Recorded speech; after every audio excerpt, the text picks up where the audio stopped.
ये ग्रे अंदाज होगा। डार्क पाथ मेरी फ़र्स्ट फिल्म है फॉर OTT एंड मैं चाहती थी कि मैं कुछ बहुत कंटेंट ओरिएंटेड करूँ एंड लकली डार्क पाथ वैसी फिल्म है। बहुत ही टाइट स्क्रिप्ट है।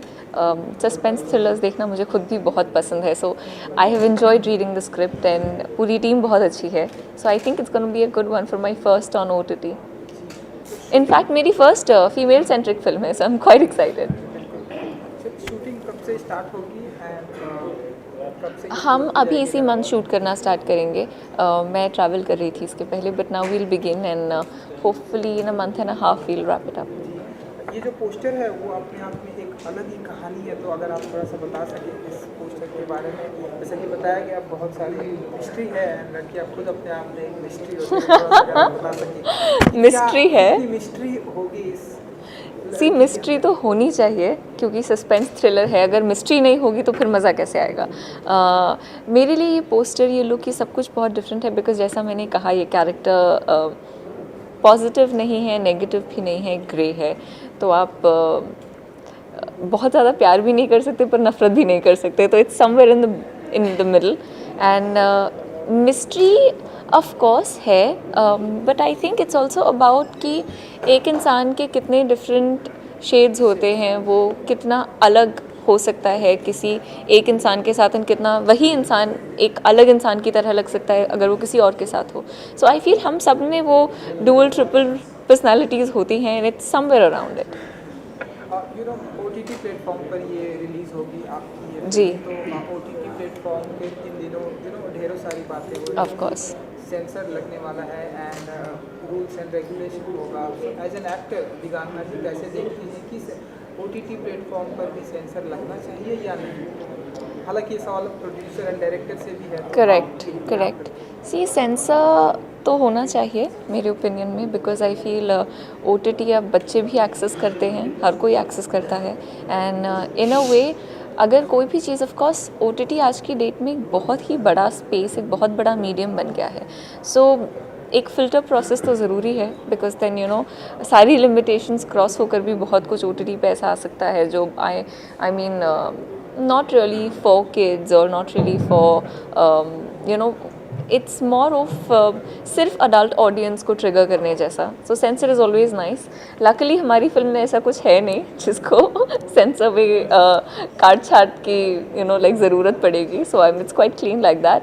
It's a proper content oriented film and I think फिल्में बनाने के लिए सिर्फ बोल्ड सीन्स होना ज़रूरी नहीं है, फिल्म में कंटेंट होने की ज़रूरत है, कहानी अच्छी होने की ज़रूरत है, which our film is pretty much all about. Ma'am, जैसे फीमेल सेंट्रिक फिल्म है, आप भी लीड हीरो जैसे ही रोल आप निभाने वाले, तो कितना आप प्राउड फील करते हैं? क्योंकि आजकल बड़ी बड़ी एक्ट्रेस करना जी। चाहती है कि तो आप कर रही हैं। How sweet. मैं see female centric of course exciting है बिकॉज एक तो रोल अलग है, प्लस उस रोल में बहुत सारे लेयर्स हैं, बहुत स्कोप है परफॉर्मेंस का जो एज एन एक्टर एक्साइटिंग होता है। एंड फीमेल सेंट्रिक यानी स्टोरी आपसे शुरू होती है और आपके इर्द गिर्द होती है, राइट। सो मेरे लिए it's like the first experience and I very very thrilled. Let's see कि अल्टीमेट रिजल्ट क्या आता है। कहीं ना कहीं OTT में वुमेन्स हम डे भी वुमेन्स डे, हाँ अच्छा पूछिए। नहीं पूछ के। कहीं ना कहीं OTT प्लेटफॉर्म में एक बड़ा प्लेटफॉर्म दे जी। कि जैसे कि नए प्रोड्यूसर, नए डायरेक्टर आकर भी अपनी फिल्म बना सकते हैं। Right. उन्हें ज़रूरत नहीं कि थिएटर में जाए, रिलीज कराए। कहीं ना कहीं मौका सभी लोगों को मिल रहा है। जैसे Of course. आपने फिल्म बन रही है फीमेल सेंट्रिक, तो डायरेक्टर, प्रोड्यूसर, नए नए लोगों को भी मौका मिल रहा है जी, OTT। जी। उस पर आप क्या कहना चाहेंगे? बहुत अच्छी बात है because I feel there so much talent. In fact मैंने एक बार और पहले ये बात कही थी कि इन फिल्में करना या टीवी पर रहना ऑफ कोर्स अपने आप में एक स्ट्रगल है, बट OTT के आ जाने से जो परसेंटेज ऑफ डेब्यूटेंट्स है वो बहुत ज़्यादा बढ़ गया है, which in my opinion is a nice thing क्योंकि कोई भी अगर टैलेंटेड है तो उनको प्लेटफॉर्म मिलना चाहिए। सो इन अ वे I am happy.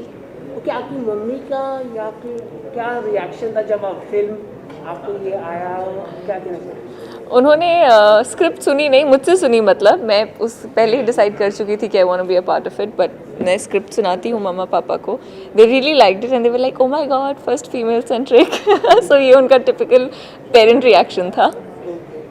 You know Digangana ji female centric ये स्टोरी है एंड जस्ट वुमेन्स डे जी, कल जो जी, है जी, Women's जी। Day था एंड यू नो जिस तरह से आपने हमारी हिंदी फिल्म इंडस्ट्री को आपने अपना योगदान दिया है, जिस तरह से आपके शो है इन लोगों ने बहुत ही अप्रिसिएट किया एंड हम देखते हैं कि पिछले कुछ एक सालों में वुमेन का जो कैरेक्टर हिंदी फिल्म इंडस्ट्री में उभर कर आया, लोगों ने बहुत ही अप्रिसिएट किया, ढेरों सारी बायोपिक आई हो वुमेन के ऊपर, ढेर सारी फीमेल सेंट्रिक फिल्में आई हैं। सो वुमेन का जो ओहदा दबदबा जो बढ़ा है हमारी इंडस्ट्री में, कैसे देखती हैं आप? क्या कुछ कहना चाहिए? आई थिंक ये शिफ्ट तो बहुत साल पहले ही हो जाना चाहिए था, बट देर आए दुरुस्त आए। I am happy it's happening अभी, बिकॉज ऐसी कई कहानियाँ हैं जो I think female point of view से ही कही जा सकती हैं या देखी जा सकती हैं, एंड फीमेल सेंट्रिक या यू नो हीरोइंस को उतना इम्पोर्टेंस नहीं मिलना कहीं ना कहीं एक स्टोरी लेवल पे भी ग्लिच है, बिकॉज आई फील कुछ डिफरेंसेस होते हैं, ऐसे कुछ कहानियाँ ऐसी होती हैं that can only be told by a woman. So it's nice कि ये शिफ्ट है, because I feel people get to see more interesting stories. तो हम ऐसा माने कि आने वाले दिनों में आप ऐसे ढेरों सारी फीमेल सेंट्रिक फिल्में करेंगी या मुझे जो अच्छी लगेंगी, सी आई फील मैं कोई भी फिल्म जो भी मुझे ऑफ़र होती है, मैं इस बेसिस पे नहीं पिक करती कि वो फीमेल सेंट्रिक है या नहीं, या किसका रोल बड़ा है या किसका रोल छोटा है। मेरे लिए इम्पॉर्टेंट है कि उस कहानी में मेरे किरदार की अहमियत है, और मैं अगर अपनी समझ में ये जानती हूँ कि मैं उसे जस्टिफाई कर सकती हूँ, then I'd like to be a part of it. So अगर कुछ और फ्यूचर में ऐसा ऑफर होता है जो फीमेल सेंट्रिक है लेकिन बहुत इंटरेस्टिंग है, तो I will be a part. ढेरों सारी वोमेन ने अपने जिस तरह से उनका किरदार सामने आया है, चाहे अपने आप को प्रूव किया, चाहे वो स्पोर्ट्स में हो जी। या फिर एंटरटेनमेंट की दुनिया में। कल ही अभी साइना नेहवाल का Of course. लॉन्च हुआ, तो ऐसे आने वाले दिनों में किसी ऐसी पर्सनालिटी की बायोपिक करना चाहेंगे Of course. जिससे आप बहुत ही इंस्पायर्ड हैं, अगर आप बताना चाहें? मैं एक्चुअली मधुबाला जी की बायोपिक करना चाहती हूँ, मेरी दिली इच्छा है। एक तो मैं ह्यूज फ़ैन, एंड उनकी नज़ाकत, इनोसेंस, उस एरा में उन्होंने जो कंट्रीब्यूट किया है वो हम इतने सालों बाद भी उसकी मिसाल आज देते हैं। So it would be an honour to play her on screen. Thank you. Sorry, thank you. That's like really out there. Thanks.